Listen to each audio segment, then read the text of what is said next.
अस्सलाम वालेकुम Pakistan, good morning. आप देख रहे हैं सुबह की सोच और मेरे साथ है गजल अशरफ और मेरे साथ हैं जी हसनैन लियाकत। अस्सलाम वालेकुम, गुड मॉर्निंग, सुबह बखैर। आप सबको खुश आमदीद सुबह की सोच में। और जब सुबह की सोच आती है तो आपको पता है हमारे शो का जो जिस तरह से नाम है ना, सुबह की सोच, तो सोचें भी हमारे पास नई नई होती है और काम भी नए नए होते हैं, इरादे भी नए नए होते हैं। और हसनैन, आपके पास क्या बातें आज? मेरे पास बातें ये है कि पाकिस्तान क्रिकेट टीम के हवाले से बातें, वैसे तो हम आगे जाके इसके ऊपर डिटेल सेगमेंट करेंगे, लेकिन मेरे जहन में कल से एक सवाल पैदा हो रहा है कि पाकिस्तान क्रिकेट टीम किसी अजूबे से कम नहीं है। एक अजीबो गरीब सी टीम है। 5 दिन का टेस्ट मैच हुआ जिसमें पहले दिन में लंच पे 3 विकेट्स लिए, पूरी दुनिया को हैरान कर दिया लंच से पहले। उसके बाद से वो इतनी लंबी चौड़ी पार्टनरशिप लगी, फिर पूरी दुनिया हैरान हो गई कि पाकिस्तान फिर जो है मैच से बाहर हो गया। फिर 600 प्लस रन्स बनाए साउथ अफ्रीका ने, तो पाकिस्तान की सारी टीम 194 रन्स पे आउट होगी। और वही टीम जब वापस बैटिंग करने आई तो उसका कोई भी बल्लेबाज 200 पे आउट नहीं था। और अल्टीमेटली हम टेस्ट मैच तो हार गए, हमें क्लीन स्वीप भी हो गया, व्हाइट वॉश हो गया साउथ अफ्रीका के हाथों। लेकिन ये अजूबे जैसी टीम ऐसी है कि जो कि खबरें बनाती है और पूरी दुनिया को हैरान करती है। और ये जब हारती भी है ना तो शायद उतना दुख नहीं होता जितना होना चाहिए, क्योंकि फाइट बैक करके हारती है। तो आज मेरे पास ये खबर है, इसके ऊपर हम तफसीली गुफ्तगू भी करेंगे अपने आगे जाके सेगमेंट के ऊपर कि ये क्या है, पाकिस्तान क्रिकेट टीम के साथ क्या कुछ चल रहा है। एग्जैक्टली। और अब अपनी सोशल स्टोरीज की जाने बढ़े। जी हाँ, हमारे पास बहुत सी सोशल स्टोरीज भी हैं। और सबसे पहले आपको बताते हैं कि पाकिस्तानी शहरी आसिफ बशीर की इंडियन सिविल अवार्ड के लिए आसिफ बशीर साहब वही हैं जो हमारे प्रोग्राम में भी आए थे। अच्छा, जी बिल्कुल, एग्जैक्टली, आप ठीक कह रहे हैं। और ये उन्हीं की खबर आपके साथ हम शेयर कर रहे हैं। हज 2024 के दौरान मक्का मुकरमा मिना में शदीद गर्मी के दौरान पाकिस्तानी शहरी आसिफ बशीर ने 44 अफराद की जान बचाकर एक गैर मामूली मिसाल कायम की थी, और जिनमें 24 भारतीय शहरी भी शामिल थे। इसके साथ साथ एम्बुलेंसों की अदम दस्तयाबी के बायस बशीर ने अपनी जान को खतरे में डाला था और उन अफराद को महफूज मकाम तक पहुंचाया था, उनकी मदद की थी। और भारतीय हुकूमत ने उनकी इस बेलौस कुर्बानी को सराहते हुए उन्हें 26 जनवरी 2025 को मुनक्किद होने वाली तकरीब में एक मुअज़्ज़ज़ इंडियन सिविल अवार्ड के लिए भी मदऊ किया है। बहुत अच्छी खबर है, कॉन्ग्रेचुलेशंस टू आसिफ बशीर। और ये वाकया ना सिर्फ इंसानियत की बेहतरीन मिसाल है बल्कि दोनों ममालिक के दरमियान ताल्लुकात को भी मजीद वुसअत देगी। और अगर देखा जाए तो ताल्लुकात बेहतर भी हो सकते हैं, इतना अच्छा कारनामा है। बिल्कुल ऐसी है। आसिफ हमारे साथ मौजूद भी थे और आसिफ ने कहा था कि जब भी हम वहाँ पे कोई काम करते हैं मक्का मुकर्रमा की हुदूद में, तो हम ये नहीं देखते कि कौन इथोपिया से है, कौन इंडिया से है, कौन पाकिस्तान से है। उन्होंने तो एक नेक नियति के साथ ये काम किया था, लेकिन एक गुड जेस्चर है इंडिया की जानिब से जो उनको सिविल अवार्ड के लिए नामजद किया गया। और बिल्कुल ठीक कहा गजल आपने कि इस तरह के मौके ही होते हैं जो कि दोनों मुल्कों को करीब ला सकते हैं, दोनों मुल्कों की आवाम को, हुकूमत को करीब ला सकते हैं। एग्जैक्टली, क्योंकि हम अगर पूरी आवाम से पूछेंगे, इंडिया की आवाम से, पाकिस्तान की आवाम से, वो तो चाहते हैं कि ताल्लुकात ठीक हो, क्योंकि किसी के आबा अजदाद इंडिया से और इंडिया वालों के आबा अजदाद पाकिस्तान से। तो ये एक बहुत अच्छी खबर थी जो कि आज हमने शेयर की। अच्छा, मेरे पास खबर है पाकिस्तान एयरपोर्ट्स के हवाले से। अच्छा, पाकिस्तान के एयरपोर्ट्स और एयरपोर्ट जो अथॉरिटी है वो एक मसले में बहुत ज्यादा परेशान है। वो मसला क्या हो सकता है? मसले तो बहुत सारे हैं पाकिस्तान की, जब आप बात करते हैं तो जहाजों का मसला हो सकता है। हाँ, exactly. इसके अलावा एयरपोर्ट्स का मसला हो सकता है, मुसाफिरों की सहूलत का मसला हो सकता है। एग्जैक्टली, मुसाफिरों की सहूलत का मसला हो सकता है। लेकिन यहाँ पे एक अजीब गरीब मसला है। एक आला सतही इजलास हुआ जिसमें हवाई अड्डों के जनरल एविएशन इलाकों में आवारा कुत्तों की बहुतात पर तशवीश का इजहार किया गया। अच्छा, वहाँ पे भी कुत्ते फैल गए। Exactly, director general air vice marshal Zeeshan Saeed ने इस मसले के हल के लिए इजलास किया। इजलास पे हवाई अड्डे की हिफाजत को यकीनी बनाने के लिए जदीद टेक्नोलॉजी के इस्तेमाल और साथ साथ उसके इक़दामात की हिदायत भी दी। ताहम आवारा कुत्तों की मौजूदगी फ्लाइट सेफ्टी के लिए खतरा बन सकती है, जिसका फौरी हल निकालना ज़रूरी है। और इस आला सतही इजलास में यह डिस्कस किया गया कि किस तरह से हम आवारा कुत्तों से छुटकारा पा सकते हैं। हालांकि ये इनकॉम्पिटेंसी है उस स्टाफ की जो कि एयरपोर्ट में थोक के हिसाब से स्टाफ होता है, ठीक है। वो इन कुत्तों को क्यों कंट्रोल नहीं कर पाए कि इन कुत्तों के हवाले से अब इतनी बड़ी अथॉरिटी को आला सतही इजलास में इसके हवाले से बात करनी पड़ी। एग्जैक्टली, आपको याद होगा हसनैन, इससे पहले भी हमने खबर शेयर की थी और बाकायदा हमने आपको एक वीडियो भी दिखाई थी जिस तरह से किस तरह से आवारा कुत्तों ने खवातीन को, एक औरत थी उसको नोच डाला था और वो गली का मामला था। आप ये देखें कि यहाँ पर भी इजलास हुआ है, मतलब बाकायदा तौर पर कोई मैकेनिज्म नहीं है जहाँ पर इनको एडमिट कराया जाए, क्योंकि अगर हम दुनिया की बात करें तो वहाँ पर एक बाकायदा तौर पर पॉलिसीज होती हैं इस तरह के कुत्तों को कंट्रोल करने की।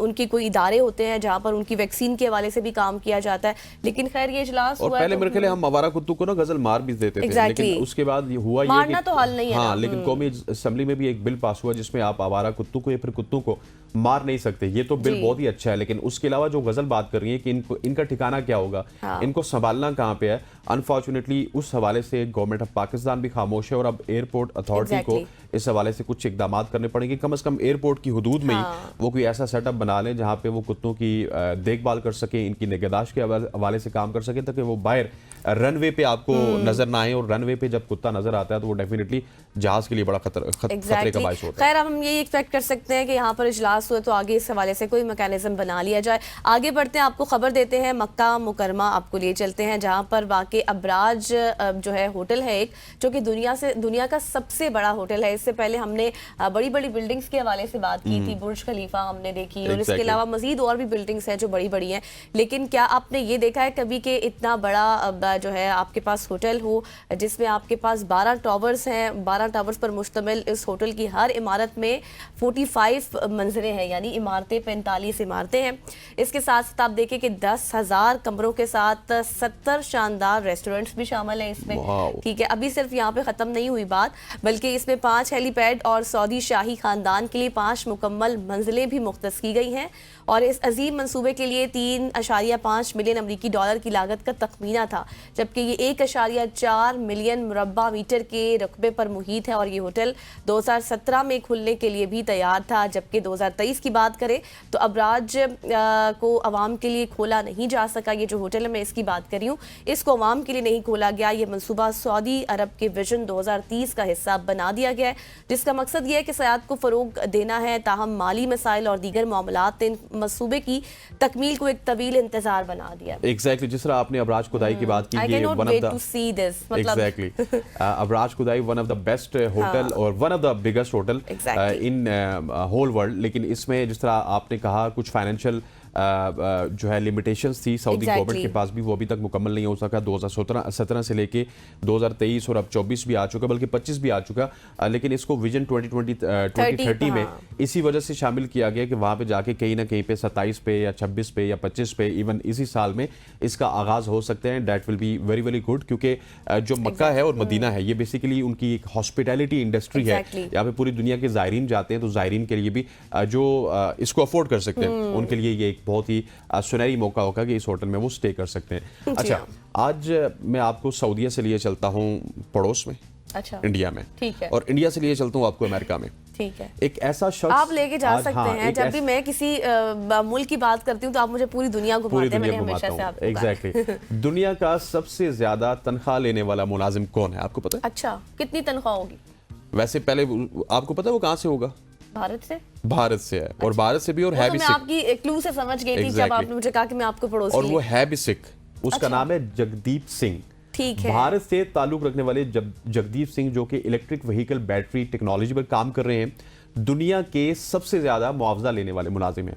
जगदीप क्वांटम स्केप के बानी हैं और इन्हें रोजाना 48 करोड़ रुपए की खतीर रकम बतौर तनख्वाह दी जाती है। रोजाना 48 करोड़। ठीक है, ये रोजाना की बात कर रहे हैं, मंथली बात नहीं कर रहे। Yes, I am not talking about monthly. ये कंपनी जदीद बैटरी टेक्नोलॉजी पर तहकीक कर रही है जो इलेक्ट्रिक गाड़ियों की सनत में इनकलाब बर्पा करेगी। जगदीप सिंह की कामयाबी के विजन, मेहनत और इनकलाबी सोच का नतीजा है जिसने उन्हें दुनिया भर में शोहरत दिलाई। और यकीनी तौर पे 48 करोड़ के वैसे वो करते क्या होंगे?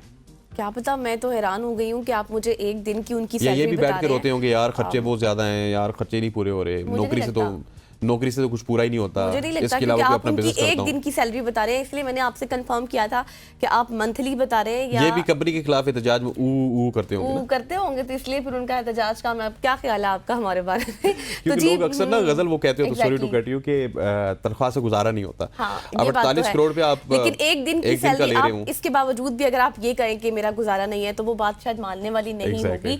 और बहुत ज्यादा इस वक्त ये टॉक ऑफ द टाउन है ग्लोबली अगर बात करें, और हेडलाइंस की जीनत बने हुए हैं। इनकी पिक्चर आप इस वक्त स्क्रीन पर देख सकते हैं। एक दिन की सैलरी इतनी होगी तो फिर तो ये दुनिया ही फतह कर लेंगे। क्या बात है, ऐसा ही है, कर रहे होंगे फतह, कर रहे होंगे। हाँ बिल्कुल, हम तो बस हमें बता के थोड़ी करना उन्होंने। एग्जैक्टली जी। आगे बढ़ते हैं, आपको खबर देते हैं जी कि प्लास्टिक वेट से कंक्रीट से 5 से 7 गुना ज्यादा मजबूत ईंटें बनाने का काम शुरू कर दिया गया है। प्लास्टिक वेस्ट मेरे ख्याल पाकिस्तान में भी जो है ना प्लास्टिक वेस्ट के ऊपर हमने एक सेगमेंट किया था, नहीं वो प्लास्टिक वेस्ट नहीं, वो कोई और। वैसे अगर नहीं, वैसे आपकी बात ठीक है, बहुत से ऐसे कारनामे हमें देखने में मिलते हैं, बिजली बनाई जाती है वेस्ट मटेरियल से, प्लास्टिक को रिसाइकिल किया जाता है, बहुत सी चीजें होती हैं। तो आगे बढ़ते हैं कि काम असल में हुआ क्या है। कीनिया के इंजीनियर हैं निजाम्बी मैटी, जिन्होंने नैरोबी में जाकर मतलब बाकायदा तौर पर उन्होंने ईंटें बनाई हैं, और ईंटें इस तरह से बनाई हैं उन्होंने कि प्लास्टिक जो है उसको वेस्ट नहीं किया। एक कंपनी की उन्होंने बुनियाद रखी, प्लास्टिक के जो वेस्ट मटेरियल था उसको इस्तेमाल किया। इन ईंटों की खास बात मैं आपको बताऊं तो ये है कि ये कंक्रीट से 5 से 7 गुना ज़्यादा मजबूत भी होती हैं, और कंपनी अब तक 20 टन से ज़्यादा प्लास्टिक के वेस्ट को रिसाइकिल जो है कर चुकी है। मतलब उसने ज़ाया नहीं होने दिया, उसको रिसाइकिल किया गया, और रोज़ाना 1500 ईंटें तैयार की जाती हैं। और ये ईंटें ना सिर्फ माहौल दोस्त हैं, बल्कि जैसे आपको मैंने पहले बताया था कि कम कीमत की भी हैं, इको फ्रेंडली भी हैं, सस्ती भी हैं। एग्जैक्टली। और निजाम्बी की ये जिद्दत कीनिया में प्लास्टिक आलूदगी के खात्मे के साथ साथ तामीराती शुबे में एक नई राह भी मुतय्यन करती है। मेरा ख्याल है इनको ना जल्दी से जल्दी काबू करना चाहिए। और जिस तरह मैंने आपको बताया था ना कि इस हवाले से हमने एक सेगमेंट भी किया था, मुझे याद है, if I am not wrong, Multan से उस हमारे भाई का ताल्लुक था जो इस तरह के काम कर रहे थे कि प्लास्टिक के वेस्ट है वो ईंटें बना रहे थे। क्यों पाकिस्तान में आना चाहिए? पाकिस्तान में आप देखेंगे, लाहौर में जाके देखें, कराची में देखें, रावलपिंडी में देखें कि प्लास्टिक किस मिकदार में यहाँ पे पड़ा हुआ है।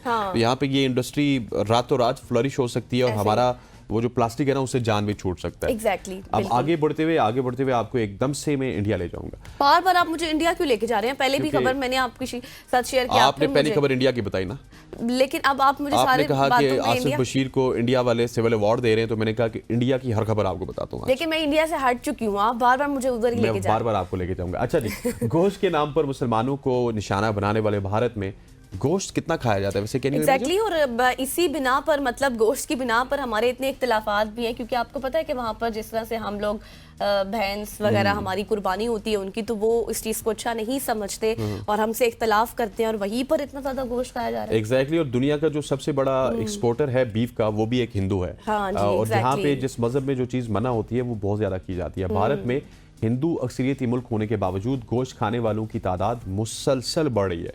नेशनल हेल्थ एंड फैमिली सर्वे के मुताबिक सबसे ज़्यादा गोश्त खोर भारतीय रियासतें, जिनमें नागालैंड है जिसमें 99.8% लोग गोश्त खाते हैं। 100% ही कहते हैं। एग्जैक्टली।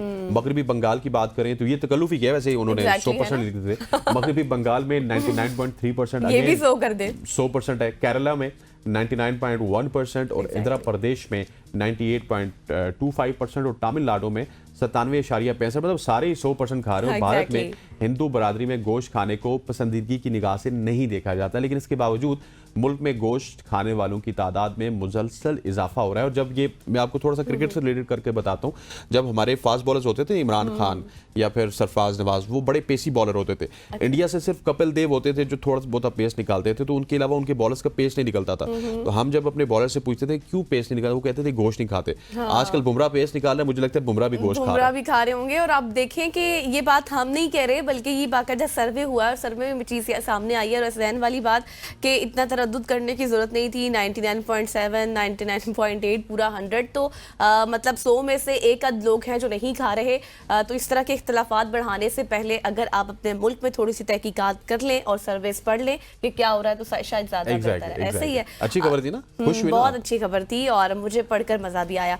आगे बढ़ते हैं और हम आपको बड़ी मतलब हैरत अंगेज सी खबर देंगे अब आपको ये चीन से, क्योंकि जहाँ पर एक अनोखा कारनामा किया गया है फैमिली के अंदर। बाप ने बेटे की मंगेतर से शादी कर ली। ओह, ये कैसे हुआ? कैसे शादी तो बेटे ने करनी थी, बाप कहाँ पे बीच में टपक पड़ा? और फिर शादी करके जाहिर है वही बेटे की जो दुल्हन थी उसको अपने घर ले आना, मतलब अजीबोगरीब सा ये वाकया है। एग्जैक्टली। मतलब अगर हम इसको हर एंगल से देख सकते हैं, अगर हम इसको फन के एंगल से देखें तो ये अलग है, सीरियस एंगल से देखें तो अलग है, एक मतलब दुख के एंगल से देखें तो वो अलग चीज़ है। तो जी हुआ कुछ यूँ कि एक शख्स ने अपने बेटे को मंगेतर से रिश्ता, जो बाप था उसने, बाप और बेटे की ये कहानी है। बेटे का रिश्ता हुआ था और बाप ने जो है वो रिश्ता तोड़कर खुद शादी कर ली और फिर मजबूर हो गया वो शादी करने पर, और बाद में खुद उस लड़की से जिस तरह से उन्होंने शादी कर ली है, मुझे तो अजीबोगरीब सी ये बात लग रही है। और जिस तरह से फिर उस दुल्हन को घर ले आना, तो क्या बीती होगी। वैसे बड़ा अजीब सा है कि पहले उसकी मंगनी तोड़वाई, फिर मंगनी तोड़वाने के बाद शायद कोई मंगनी तोड़वाने के लिए कुछ रीजन उन्होंने दी होंगी, ये लड़की खराब है, इसके खानदान वाले अच्छे नहीं है, व्हाट्सएवर, मैंने इसको फलां जगह पे देखा था, लेकिन बाद में उनसे खुद उन्होंने शादी रचा लिया है। That is quite amazing story. ये 1-2 दिन से सोशल मीडिया पे वायरल है। वायरल थी तो हमने सोचा आपके वायरल साथ तो शेयर होना कर ही लें। था कि बाप बेटे के साथ हाथ कर गया। उस बेटे के ऊपर क्या गुजर रही होगी कि जिसकी मंगेतर को क्या कहना पड़ेगा, mother in law, exactly mother in law नहीं, स्टेप मदर, स्टेप मदर, खैर जो भी कहना पड़ेगा वो स्टेप मदर। अब वो उनकी घर का मैटर है जो भी है, लेकिन एक अजीबो गरीब सा वाकया बताने का मकसद ये बेगम से नहीं अम्मी था। बनने का सफर। एग्जैक्टली बताने का मकसद ये नहीं था कि इस तरह की एग्जाम्पल्स को आप लोग भी फॉलो करें, बल्कि थोड़ा सा इसको कंडेम करना चाहिए अगर दूसरी सूरत हाल में देखा जाए। तो यहाँ पर हमारी स्टोरीज का वक्त खत्म हो गया। एग्जैक्टली, यहाँ पे वक्त वो चाहता है एक शॉर्ट सी कमर्शियल ब्रेक का ब्रेक चाहता। लेते हैं, वापस आते हैं। Stay with us.